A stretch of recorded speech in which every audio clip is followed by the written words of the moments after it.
Perkenalkan, saya Eki Syafila Nur Afifa dari S1 Administrasi Rumah Sakit. Di sini saya akan membahas evaluasi kinerja sistem logistik rumah sakit, khususnya menjawab latihan soal bab 7.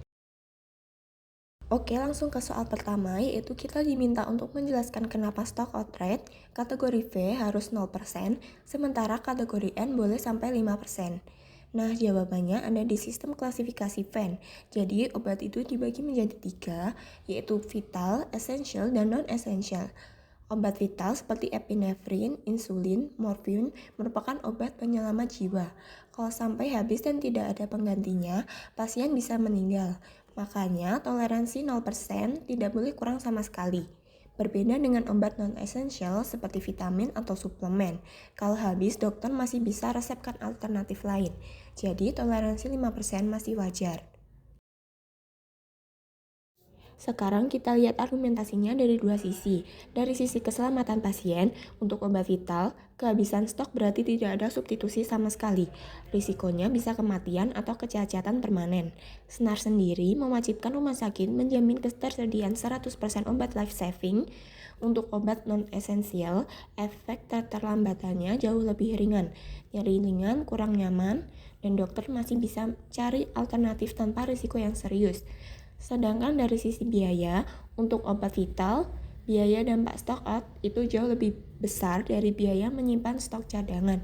Bayangkan biaya tuntutan hukum, rawat inap darurat, atau transfer pasien. Jadi lebih masuk akal investasi di stok ekstra. Untuk obat non-esensial justru sebaliknya, menyimpan terlalu banyak malah jadi beban karena ada holding cost dan risiko kadaluarsa. Jadi intinya standar yang berbeda ini bukan tanpa alasan. Ini murni soal manajemen risiko. Semakin besar taruhannya, semakin ketat standarnya. Masuk ke soal 2, kita diminta menghitung 3 indikator dari data RSABC. Datanya, distribusi obat keluar senilai 12 miliar, rata-rata persediaan 1,5 miliar, nilai obat kadaluarsa 180 juta, total pembelian 13 miliar, dan dari 500 item yang di stok opname, 460 item sesuai. Dari data ini, kita hitung ITR, waste ratio, dan akurasi stok masing-masing pakai rumus yang ada di slide. Oke, sekarang kita hitung satu persatu. ITR 12 miliar dibagi 1,5 miliar, hasilnya 8 kali per tahun. Target rumah sakit itu 8-15 kali, jadi secara teknis tercapai. Tapi ini baru di batas bawah, masih perlu ditingkatkan. Lalu ada waste ratio 180 juta dibagi 13 miliar dikali 100%, menghasilkan 1,38%. Target WHO itu di bawah 1%, jadi ini belum tercapai. Meski masih di bawah standar nasional 2%, tetap butuh perhatian. Selanjutnya, akurasi stok 460 dibagi 500 dikali 100%, hasilnya 92%. Target minimalnya 95%, jadi ini tidak tercapai dan ada gap 3%. Oke, sekarang kita lanjut ke soal ketiga. Target ITR minimal 10 kali, aktualnya cuma 6 kali, jadi gapnya minus 4 kali yang artinya stok terlalu lama mengendap di gudang dan uang tidak berputar produktif. Kenapa bisa terjadi? Ada 3 kemungkinan penyebab. Yang pertama, perencanaan kebutuhan berlebih. Pembelian terlalu banyak karena forecastingnya tidak akurat, jadi stok menumpuk dan perputarannya lambat. Yang kedua, distribusi ke unit tidak optimal. Jadi permintaan dari unit pelayanan tidak merata, sehingga stok lebih banyak diam di gudang daripada beredar. Yang ketiga, tidak ada batas stok maksimum. Tanpa max stok, pengadaan terus jalan meski gudang sudah penuh. Untuk mengatasinya, ada 2 rekomendasi. Yang pertama, menerapkan sistem min-max stock, menetapkan batas minimum dan maksimum berdasarkan konsumsi rata-rata 3 bulan terakhir. Kedua, revisi perencanaan berbasis data konsumsi nyata. Lakukan review forecasting setiap bulan agar pengadaan lebih tepat sasaran. Soal keempat adalah studi kasus, yaitu waste ratio naik dari 1,2% menjadi 4,5% dalam 3 bulan. Kenaikannya 3,3%, jauh melampaui target WHO di bawah 1%. Sebagai kepala instalasi farmasi, langkah pertama yang saya lakukan adalah mencari akar masalahnya dulu memakai pendekatan fishbone. Dari sisi manusia, staf tidak menerapkan FIFO secara konsisten. Dari sisi metode, tidak ada sistem peringatan dini untuk obat yang mau kadaluarsa.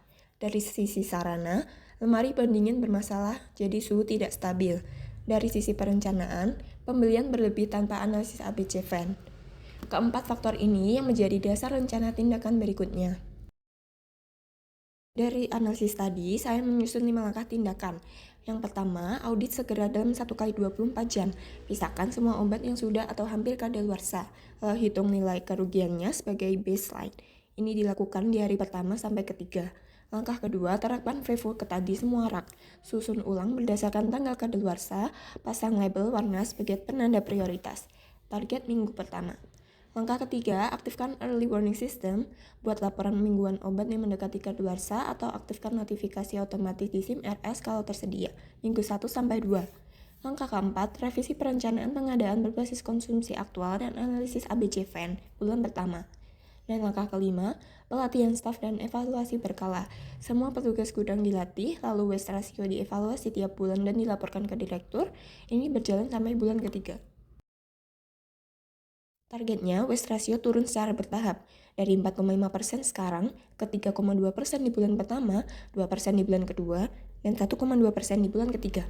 Monitoringnya juga terstruktur, harian untuk cek suhu pendingin, mingguan untuk laporan obat mendekati kadaluarsa, bulanan untuk hitung waste ratio, dan triwulan untuk evaluasi pengadaan.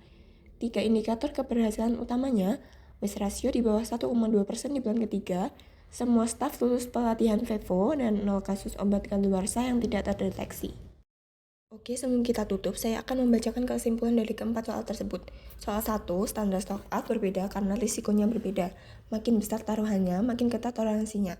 Soal kedua, dari 3 indikator rumah sakit ABC, ITR tercapai tapi di batas bawah.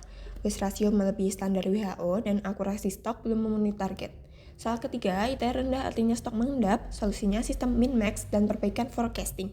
Soal keempat, 5 langkah sistemik dari audit darurat sampai pelatihan staf bisa menurunkan waste ratio ke target dalam 3 bulan. Oke guys, itu tadi pembahasannya yang dapat aku sampaikan. Semoga bermanfaat. Terima kasih.